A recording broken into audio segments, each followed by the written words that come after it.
Welcome back to the Reading Process Part 2.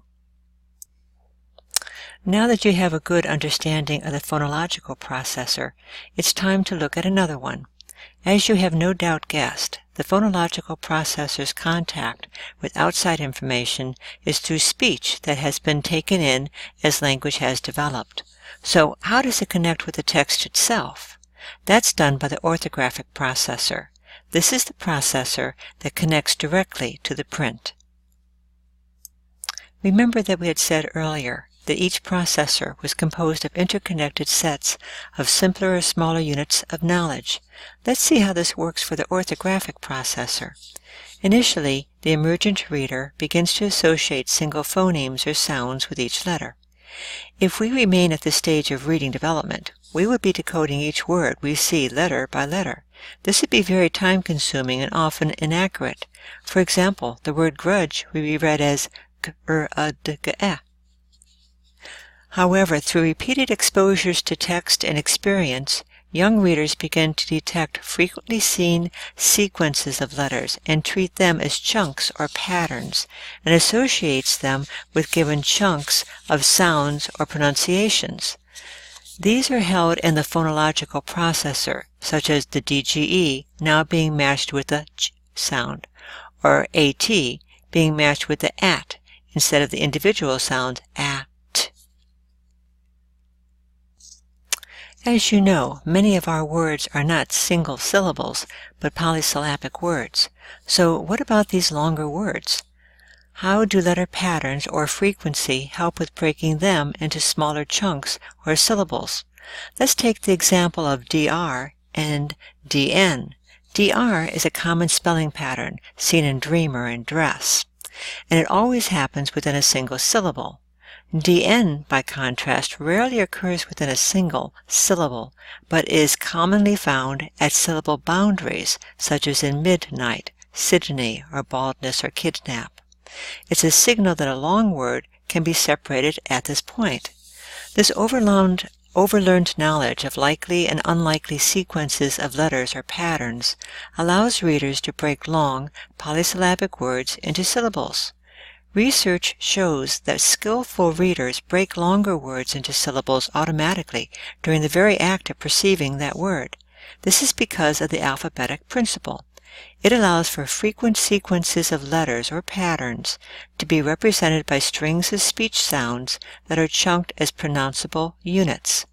Whereas the skillful reader processes the DR sound unit dir, it also recognizes that DN does not work as a sound unit, but actually as a syllable divider, making it easier for the reader to separate a long word into parts for decoding. Where does this knowledge about DR and DN come from? From the myriad of experiences the reader had in the past with words he or she has encountered as they read. The orthographic processor has learned these letter frequencies and is alert to how they impact decoding. Let's give it a try. Try reading these following words to yourself. Think about how you work through them. If you listen to yourself, you probably produced or said them in a way that was closer to syllable by syllable, rather than letter by letter or as a whole word. Breaking long words into syllables is a very important skill. This skill is based on your knowledge of likely and unlikely sequences of letters. So, we learned that the orthographic processor and phonological processor are working together. Their interaction allows us to translate the print on the page into recognizable sounds. Now we need to know what these sequences of sounds mean. This is where the meaning processor becomes involved. While the orthographic processor stores the spellings of familiar words as interconnected sets of letters, the meaning processor stores the meanings as interconnected sets of more primitive meaning elements. The meanings in the meaning processor do not necessarily correspond to whole familiar words, and there is a reason for this. The piecemeal storage of meanings allows flexibility when determining the most appropriate meaning for a word depending on the context of how the word is used. It also fosters rapid vocabulary growth. In Beginning to Read by Marilyn Jager Adams, she writes that the likelihood that a child will learn the meaning of a word from a single exposure in a meaningful context ranges between 5% and 20%. When a reader meets an unfamiliar word, the context processor suggests or presents several possible meaning units, but a single contact with a new word is usually not enough to pinpoint the precise meaning of a word. Still, an association between the orthographic processor and the meaning processor for that word begins to form. When that word is seen again in a new setting, the context processor again suggests possible meanings in addition to the one established on the first encounter. This repeats until meeting the word in several different contexts helps to hone a definition and/or fine-tune nuances of that new word. Children are expected to master at least 3,000 new words each year. Acquiring new words from context can provide a substantial percentage of those words if the child is an average reader.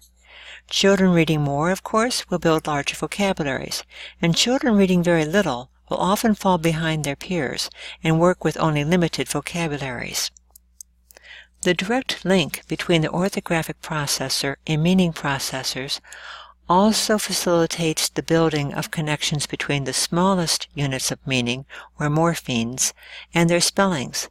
This lets the reader detect various prefixes, suffixes, and roots, and develop and use knowledge of their meanings to help define words.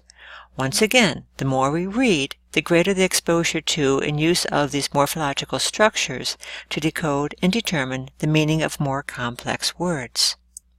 Let's look at just two examples. Think about speck and the many words related to this Latin root. Now think about the Latin root stra and the influence of the accompanying affixes in the words such as instruct, construct, destructive, obstruction, indestructible, and so on. So you can see that knowledge of morphemes can be a powerful tool to grow a reader's vocabulary. The fourth processor, the context processor, is responsible for developing a coherent, ongoing interpretation of the text. Think about these two sentences. When the judge entered the room, everyone rose. Mom was frightened by the flying bat. When you first perceived the words rose or bat, all of the meanings of these ambiguous words were brought forward for consideration.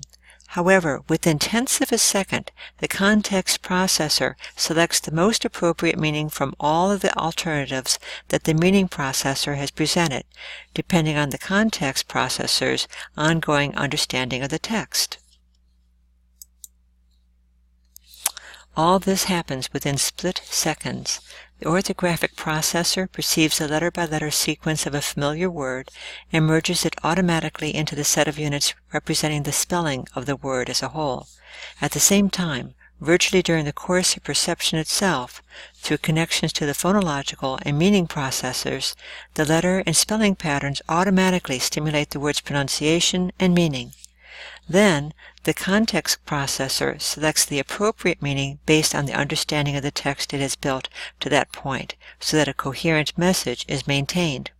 Skillful readers do this so effortlessly and seamlessly and quickly that they have a great deal of attention and concentration still available to build a comprehensive interpretation of the text. So let's recap. The phonological processor processes the speech sound system. It identifies, compares, and manipulates sounds. It is responsible for the pronunciation and production of sounds and words. It is the memory for sounds, words, and phrases. It is a linkage between sounds, spellings, and meanings. The orthographic processor processes letters, letter patterns, and whole words. It visually perceives and recognizes letters, punctuation marks, spaces, and words. It associates letters with speech sounds. It recognizes letter sequences and patterns. It is responsible for fluent recognition of whole words. It also recalls letters for spelling.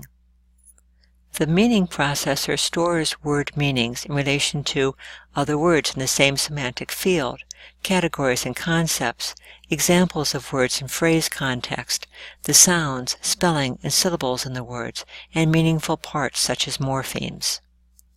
And last but not least, the context processor interprets words we have heard, named, or partially identified with reference to language, experience, and knowledge of concepts. It is the split-second interconnected operation of all those units of knowledge within and between the four processors that makes the reading process and the construction of meaning possible. Think about this from Beginning to Read by Marilyn Jagger Adams. We do not understand text by attending to its individual words any more than we read words by attending to their individual letters. Instead, comprehending sentences, as does recognizing words, involves putting together overlapping information. But either process can be successful only to the extent that it can be done quickly and accurately. So you can see that reading process is indeed complex. The following schematic shows the content field of each processor, and the arrows indicate the back and forth movement of information, most of which happens almost simultaneously and automatically with skillful readers. This schematic may be difficult to read on a small screen, so an enlarged version is also available, which can be downloaded and printed out.